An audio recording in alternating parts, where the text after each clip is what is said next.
think zines are really neat. Here's a few zines I read last week. Hey, what's going on, everybody? I've been wanting to make a video about the zines I'm reading because I read so many zines, but I've also been crazy busy this week putting up a new website and putting out a new issue of Behind the Zines. So I've actually got so many zines that I've read that I don't have time to review. But I just want to mention a few of them because I like putting out these little videos. Nobody to Go Home With. I got this at the Denver Zine Fest, clear back in like the summer. The person who sold it to me, or I think we traded it to me, gave me a little four-sided die. I don't know if you've ever seen a four-sided die, but it's a choose-your-own-adventure how to write a story. So it's very, very creative. Where am I? Who am I? What did I do? Basically, you are a dead person, and you have no body to go with. And then you sit down and you read through this, and then I just did it in my journal. I didn't write anything that I would publish, but it was a very good creative writing exercise of like, hey, you're a dead person. Let's get into your backstory. How did you die? What's your name? What year do you think you died? Have you been a ghost all this time? Like, can you see other ghosts? And then at some point you're rolling die to kind of determine different outcomes. But it's like it's a fun little creative zine. If you need a creative writing process, go to that email right there. I'll put it in the description.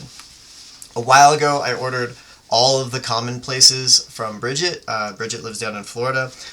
Commonplace is just a really cool zine. She does the foil covers, which inspired me to do foil covers for Behind the Zines 21.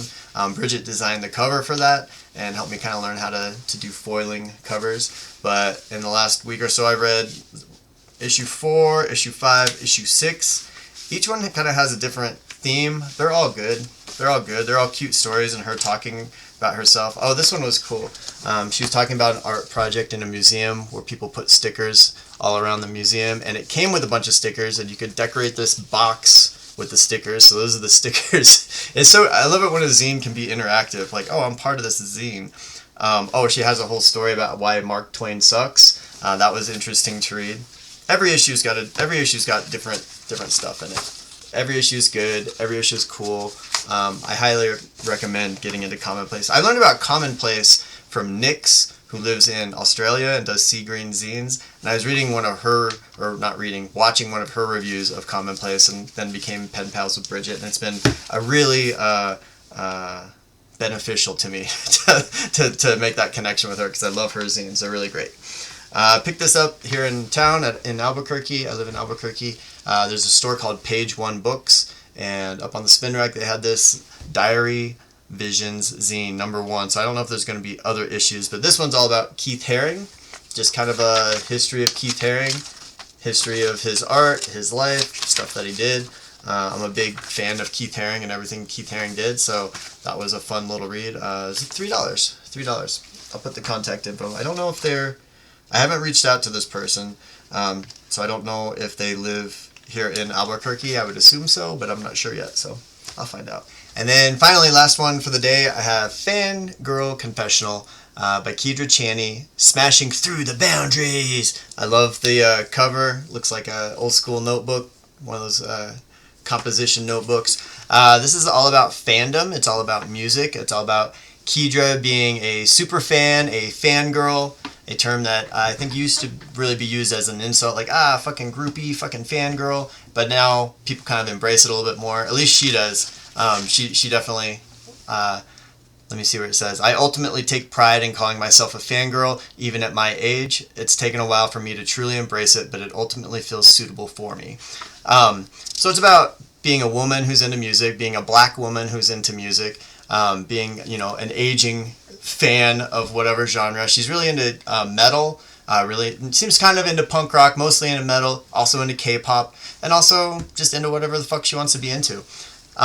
It's a bunch of different essays that she wrote for her website that she kind of compiled and put into this zine. I think it came out a few years ago. It's still super good and super relevant. Also has pictures and stories about her back when she was in her first band. So it's really, really cool, and it's really, really fun. It's fun I'm a big fan of music in general, and I'm a big fan of metal, so it's cool to hear someone else's perspective on that, especially a black woman, especially someone who's like my age, because it's kind of I don't know, when you're 15 and you're like geeking out on some band, that kind of makes sense. But then when you're like 40 or 50 and you're still geeking out on bands, like people look at you weird. But fuck, man, certain bands I still love, you know. So it was really cool. It was really neat to listen. There's also like probably my favorite article.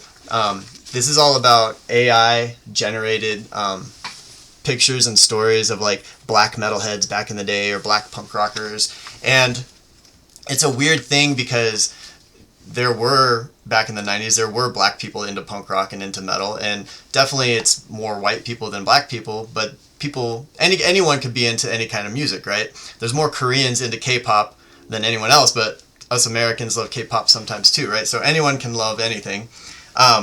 But then there's AI generated images, like these particular punk rockers are not real, they're made up. So is that ethical? Is that good? It's probably just something that seems cool and it gets, you know, passed around and goes viral. But just the ethics of real history and fake history and the ethics of AI generated images, which more and more, like the percentage of AI generated content is going up every single day. So I don't know, it's interesting. But Faith No More word search, I did not do the word search. But yeah, Fangirl Confessional, if you're into fandom and into music and into just discussing the ethics around fandom and stuff like that, I really, really recommend this. This was one of my favorites I've read in a while. All right, thanks. Have a good one.